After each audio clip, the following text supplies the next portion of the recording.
इस वक्त की बिग ब्रेकिंग पर जरा नजर डाल लेते हैं और वो सीधे आती हुई दिखाई दे रही है अमेरिका से, जहां पर रेटिंग एजेंसी फिच ने यूएस की जो रेटिंग है उसको डाउनग्रेड कर दिया है। वो जहां ट्रिपल ए हुआ करती थी अब उसे डबल ए प्लस कर दिया है। तो ये यूएस की रेटिंग को एक झटका मिलता हुआ दिखाई दिया है, जो कि डाउनग्रेड सामने निकलकर आया है। लगातार कर सीमा पर राजनीतिक विवाद की वजह से हमने ये डाउनग्रेड आता हुआ देखा है और यही फैक्टर है कि हमने देखा बहुत उठापटक मार्केट में देखने को मिली और मिला जुला रिएक्शन रहा है। चलिए, ये तो हमारी बिग ब्रेकिंग रही, लेकिन दूसरे बाजारों से इस समय किस प्रकार के संकेत आ रहे हैं उस पर फटाफट नजर डाल लेते हैं। गिफ्ट निफ्टी 38 अंक कमजोर है, 19,780 के पास फिलहाल ट्रेड होता हुआ दिखाई दे रहा है। डाउ फ्यूचर्स में 38 अंकों की कमजोरी है। नास्डैक फ्यूचर्स भी तकरीबन उतनी ही कमजोरी के साथ कारोबार करता हुआ दिखाई दे रहा है। इसी की छाप आज एशियन मार्केट्स पर दिखाई दे रही, 370 अंक की कमजोरी जापानीज मार्केट निके में, और बाकी जितने मार्केट्स एशिया में खुल रहे हैं वो भी आधे आधे % की कमजोरी लेकर।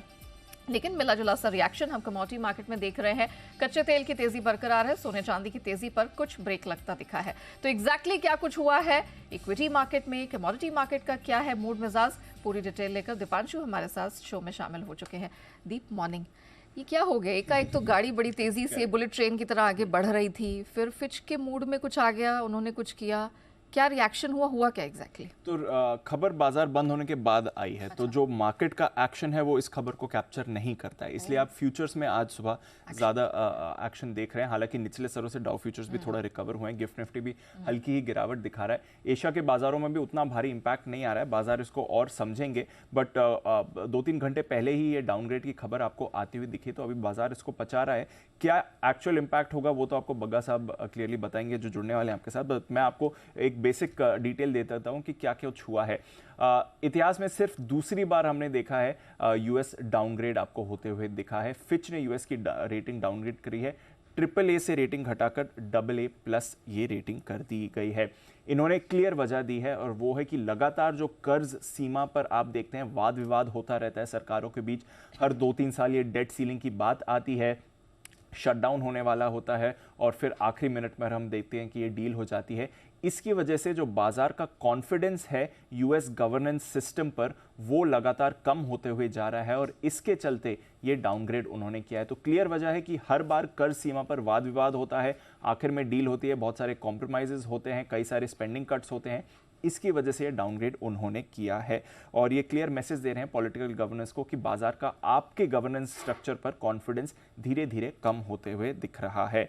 इसके साथ ही मई में फिच ने ऑलरेडी ये वार्निंग दे दी थी जब कर सीमा पर विवाद चल रहा था कि हमने यूएस की रेटिंग नेगेटिव वॉच पर रखी है, और अब जाकर इन्होंने 3 महीने बाद डाउनग्रेड किया है। तब वाद विवाद चल रहा था, आखिरी 2 दिन में हमने देखा था डील हो गई थी, इससे पहले कि यूएस का डिफॉल्ट होता, बट अब उसके बाद आपने देखा है कि ये डाउनग्रेड आ चुका है। इन्होंने एक और चीज हाईलाइट करी है कि वित्तीय घाटा भी यूएस का लगातार बढ़ते हुए दिख रहा है। पिछले साल 3.7% का था, जो इस साल 6.3% पर जा सकता है। तो लगातार वित्तीय घाटे में भी जो स्थिति खराब हो रही है उसकी वजह से भी ये डाउनग्रेड किया गया है। और उन्होंने कहा है कि इस साल के अंत तक या 2024 की शुरुआत में उन्हें लग रहा है कि यूएस में मंदी भी आ सकती है। तो मंदी की भी चिंता जताई है, वित्तीय स्थिति भी खराब होने का डर जताया है, और साथ ही कह रहे हैं गवर्नेंस स्ट्रक्चर जो खराब होता है हर बार कर सीमा की डील को लेकर, इसकी वजह से ये डाउनग्रेड आया है।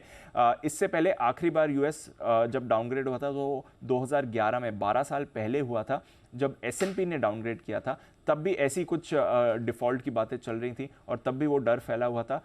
तब S&P ने भी ट्रिपल ए से घटाकर डबल ए प्लस रेटिंग करी थी। उसके बाद 12 साल बाद आज हमने देखा है कि फिच ने भी इनका रेटिंग डाउनग्रेड किया है।